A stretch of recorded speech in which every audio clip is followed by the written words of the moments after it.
আসসালামু আলাইকুম। এখন আমরা সিএসএস সুডো ক্লাস এবং সুডো এলিমেন্ট সম্পর্কে বিস্তারিতভাবে জানব। সুডো ক্লাস এবং সুডো এলিমেন্ট মূলত ব্যবহার করা হয় কোনো একটি এলিমেন্ট বা এলিমেন্টের কোনো অংশ সিলেকশনের জন্য এবং কোনো একটি এলিমেন্ট বা এলিমেন্টের কোনো অংশের সাথে ঘটে যাওয়া কোনো ইভেন্ট বা ঘটনার সময় ওই অংশ বা ওই এলিমেন্টকে সিলেকশনের জন্য। তো সর্বপ্রথম আমাদের জানা উচিত সুডো এলিমেন্ট কি এবং সুডো ক্লাস কি। সুডো ক্লাস হলো কোনো একটা এলিমেন্টের নির্দিষ্ট পার্ট নিয়ে কাজ করে। যেমন ধরুন যে এইখানে আমার একটা প্যারাগ্রাফ আছে, এই প্যারাগ্রাফের আমি প্রথম অক্ষরটি সিলেক্ট করতে চাই অথবা প্রথম লাইনটি সিলেক্ট করতে চাই। এই যে কোনো একটা এলিমেন্টের নির্দিষ্ট পার্ট নিয়ে যদি আমরা কাজ করতে চাই তাহলে সুডো ক্লাস ব্যবহার করব। আর যখন কোনো একটা পুরো এলিমেন্ট নিয়ে আমরা কাজ করতে চাই তখন আমরা সুডো এলিমেন্ট ব্যবহার করব। যেমনটা ধরুন আমি যদি এরকম একটা পার্ট সিলেক্ট করি, তাহলে এই অংশটা সিলেক্ট করলাম, তাহলে আমরা সুডো ক্লাস ব্যবহার করব।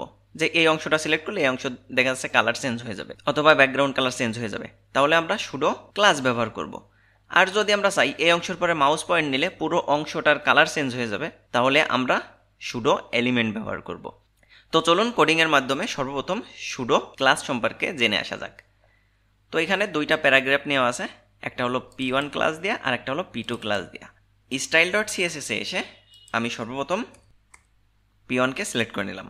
এরপর আমি এই যে P1 আছে এই P1 এর প্রথম অক্ষরটা সিলেক্ট করব সাপোজ। তো প্রথম অক্ষর যদি আমরা সিলেক্ট করতে চাই, আপনি মনে রাখবেন সুডো ক্লাস নিয়ে যখন আমরা কাজ করব তখন মূলত দুইটা ক্লোন ব্যবহার করা হয় এরকম। এরপর আমরা বলে দিলাম ফার্স্ট লেটার।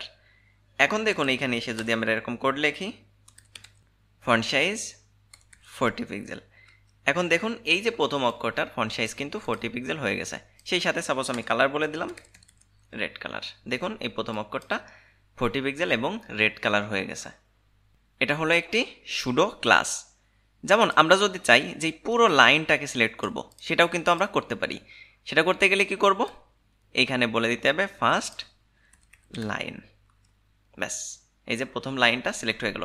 এখন আপনি জুম ইন করেন বা জুম আউট করেন, দেখুন সব ক্ষেত্রে কিন্তু প্রথম লাইন, এই যে যতই জুম আউট করেন প্রথম লাইনটা পুরোটা ধরেই কিন্তু ওই ইফেক্টটা পড়বে। এখন যদি আমরা চাই যে এরকম কোনো একটা পার্ট যদি আমরা সিলেক্ট করি, সেই অংশটুকের একটা ব্যাকগ্রাউন্ড কালার হবে, সে আরেকটা কালার হবে, বা আমরা এরকম যতটুক সিলেক্ট করব শুধু ততটুক আমরা সিএসএস এর মাধ্যমে সিলেক্ট করে কোনো একটা স্টাইল করতে চাই। তো সেই ক্ষেত্রে কি করব, আমি বলে দিলাম যে সাপোজ P1, এই P1 এর ক্ষেত্রে আমি এখানে বলে দিলাম সিলেকশন। এই সিলেকশন মানে হলো কোনো একটা পার্টকে সিলেক্ট করা। ওকে, তো সিলেক্ট করলে কি হবে, আমি বলে দিলাম যদি কখনো কোনো পার্টকে আমরা সিলেক্ট করি তাহলে তার ব্যাকগ্রাউন্ড কালার হবে অরেঞ্জ এবং কালার হবে সাদা কালার। এখন দেখুন এরকম দেখেন যে পার্টটাকে আমরা সিলেক্ট করতেছি সেটা ব্যাকগ্রাউন্ড কালার হচ্ছে অরেঞ্জ এবং ফন্ট কালার হচ্ছে সাদা। তাহলে সুডো ক্লাসের মাধ্যমে আমরা এরকম কোনো একটা এলিমেন্টের পার্টকে সিলেক্ট করতে পারি অথবা কোনো পার্টের সাথে ঘটে যাওয়া কোনো ঘটনাকে আমরা এইভাবে সিলেক্ট করতে পারি।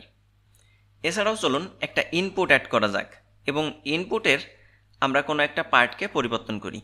তো এখানে এসে সাপোজ আমি বলে দিলাম একটা ইনপুট, আর এটা টাইপ টেক্সট, আমি বলে দিলাম একটা place holder inter your name. তো এই যে এখানে একটা প্লেস হোল্ডার রয়েছে ইন্টার ইওর নেম। এখন আমরা এই প্লেস হোল্ডারের কালার যদি পরিবর্তন করতে চাই সেটাও কিন্তু করতে পারি। সেটা কিভাবে করব, এখানে এসে আমরা সিলেক্ট করে নিলাম ইনপুট, তারপর প্লেস হোল্ডার, এরকম প্লেস হোল্ডার দেওয়ার পর এখন প্লেস হোল্ডারে কী হবে, আমরা যদি এরকম বলে দিই প্লেস হোল্ডারের কালার হবে স্কাই ব্লু, দেখুন এখানে প্লেস হোল্ডারের কালার স্কাই ব্লু হয়ে গেছে। আমরা যে কোনো কালার আমাদের ইচ্ছা মতো এখান থেকে পরিবর্তন করে কিন্তু প্লেস হোল্ডারের কালার আমরা এভাবে দিতে পারতাম, কোনো সমস্যা হতো না। এই যে আমরা যে কালার দেব এই প্লেস হোল্ডারে মূলত সেই কালার হয়ে যাবে, এরপর টাইপ করলে মূলত সেই টাইপের কালারটা হবে। তো আশা করি আপনারা সুডো ক্লাস সম্পর্কে বুঝতে পেরেছেন। এখন আসি সুডো এলিমেন্টে। সুডো এলিমেন্ট মানে হলো পুরো এলিমেন্ট ধরে সিলেক্ট করবে এবং এলিমেন্টের সাথে কোনো একটি ঘটনাকে সিলেক্ট করবে। যেমন আমি যদি চাই এখন যে এই ইনপুটের এখানে এরকম ক্লিক করলে এই ইনপুটের একটা ব্যাকগ্রাউন্ড হবে, তাহলে পুরো ইনপুটটাকে আমরা সুডো এলিমেন্টের মাধ্যমে পরিবর্তন করতে পারি। তাহলে আমরা কি করব, ইনপুটটাকে সিলেক্ট করলাম আর বলে দিলাম ফোকাস। দেখুন সুডো এলিমেন্টের ক্ষেত্রে সবসময় একটা সিঙ্গেল কোলন ব্যবহার করা হয়, আর সুডো ক্লাসের ক্ষেত্রে দুইটা কোলন ব্যবহার করা হয়। তো বললাম যদি ইনপুটে কখনো কেউ ফোকাস করে তাহলে কি করবে, তাহলে সাপোজ আমি বলে দিলাম ব্যাকগ্রাউন্ড কালার একদম কালো একটা কালার দিয়ে দেবে, আর সেই সাথে সাথে ওর যে টেক্সটের কালারটা ওইটা হোয়াইট দিয়ে দেবে। এখন দেখুন যদি আমি এখানে সিলেক্ট করি, এই যে এখন যদি কিছু লিখতে থাকি, ব্যাস এর কালারটা পরিবর্তন হয়েছে। আবার বাইরে ক্লিক করলে কিন্তু ওইটা উঠে গেল। আবার যখন এখানে সিলেক্ট করতেছি দেখুন ব্যাকগ্রাউন্ড ব্ল্যাক হয়ে যাচ্ছে এবং কালারটা হয়ে যাচ্ছে হোয়াইট। এছাড়াও যদি আমরা চাইতাম যে এই যে একটা প্যারাগ্রাফ আছে P2, এই P2কে যদি আমরা হোভার করতে চাই, যে এরকমের পরে মাউস পয়েন্ট নিলে এটা হোভার হবে, তাও কিন্তু আমরা করতে পারতাম। তো সেটা কিভাবে করতাম, যেমন আমাদের ছিল P2, এই যে এই পাশে সে একটু দেখাই, এই যে P2 ক্লাসটা ছিল। তো P2তে এসে আমি বললাম যদি এর কখনো হোভার হয় তো একটা সিঙ্গেল ব্যবহার হবে হোভার, তাহলে বলে দিলাম যে কালার হবে ব্লু কালার। ওকে, এখন এই যে হোভার করলেই ব্লু কালার এখানে হয়ে যাচ্ছে। এছাড়াও ধরুন যে আরও একটা ইনপুট আছে, যেমনটা input type suppose read only, অনেক সময় থাকে না যে রিড অনলি, যেমন ইনপুট এখানে টেক্সট, তারপরে এখানে একটা ভ্যালু দিলাম যে admin @abcd.com রিড অনলি। তো এই রিড অনলিটাকে যদি আমরা চাই যে এই রিড অনলি যে ইনপুটগুলো আছে এই ইনপুটগুলো আমরা সিলেক্ট করব, সেই ক্ষেত্রেও কিন্তু আমরা করতে পারি। যে এখানে এসে বলে দিলাম যে ইনপুট একটা কোলন রিড অনলি, এবং এর সাপোজ আমরা এরকম ব্যাকগ্রাউন্ড দিয়ে দিলাম, হ্যাঁ এরকম, ব্যাস এখন এটা হয়ে গেল রিড অনলি। এবং সেই সাথে সাথে আমরা যদি চাই যে এটার কালারও আমরা পরিবর্তন করে দেব, সেটাও দিতে পারি, ব্ল্যাকে থাক, আর বর্ডার রেডিয়াস 5 পিক্সেল, ব্যাস রিড অনলিগুলো আমরা এরকম করে রাখলাম। তার মানে আমরা একটা এলিমেন্টকে এভাবে সিলেক্ট করতে পারি। এছাড়াও লিঙ্কের ক্ষেত্রেও বেশ কয়েকটা সুডো এলিমেন্ট আছে, যেমন চলুন আমি এখানে একটা লিঙ্ক দিয়ে আসি, দুইটা লিঙ্ক অ্যাড করে আসি।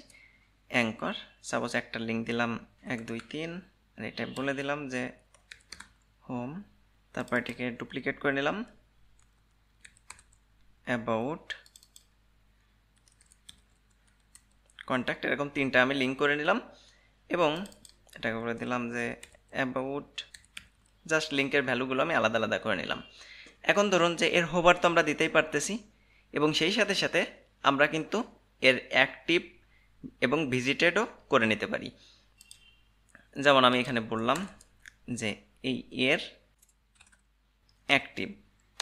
অ্যাক্টিভ মানে কি, এই যে ক্লিক করে ধরে রাখারে বলে অ্যাক্টিভ, এই যে ক্লিক করে ধরে রাখলাম এটাকে বলে অ্যাক্টিভ। আর দেখুন বাই ডিফল্টভাবে অ্যাক্টিভ থাকে হলো রেড কালার এবং ভিজিটেড থাকে যে এরকম একটা কালার। তো আমি বলে দিলাম অ্যাক্টিভ যদি কখনো হয় তাহলে এর কালার দেবা গ্রিন কালার, যাতে আপনারা বুঝতে পারেন আর কি। এই যে এখন এই যে চেপে ধরে রাখছি মানে অ্যাক্টিভ আছে গ্রিন কালার, ছেড়ে দিলে এখন ভিজিটেড হয়ে গেলে এই কালার। তো আমরা ভিজিটেড কালারটাও পরিবর্তন করতে পারি এরকম, যদি কখনো ভিজিটেড হয় তাহলে আমরা বলে দিলাম তার কালার হয়ে যাবে রেড কালার। এখন দেখুন এই যে এটা ভিজিট হয়ে গেছে, যদি কন্টাক্টে ওই যে ক্লিক করলাম তার মানে অ্যাক্টিভ, এই যে এখন ভিজিটেড। এগুলো মূলত সুডো এলিমেন্ট।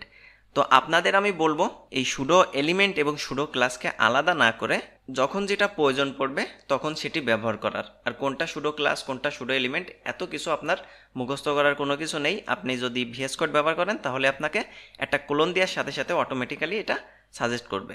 এছাড়াও আরও বেশ কয়েকটি সুডো ক্লাস এবং সুডো এলিমেন্ট আছে, আপনারা বিভিন্ন প্রয়োজন অনুযায়ী বিভিন্ন সময় সেগুলো ব্যবহার করবেন। তো আজকের ভিডিও এই পর্যন্তই। যদি কারো কোনো কোয়েশ্চেন থাকে অবশ্যই কমেন্টস করবেন। পরবর্তী ভিডিওতে আমরা সুডো এলিমেন্টের আরও দুইটা গুরুত্বপূর্ণ এলিমেন্ট আছে, যেটা হলো বিফোর এবং আফটার। পরবর্তী ভিডিওতে আমরা এই বিফোর এবং আফটার সম্পর্কে বিস্তারিত আলোচনা করব। তো সেই পর্যন্ত সবাই ভালো থাকবেন। আল্লাহ হাফেজ।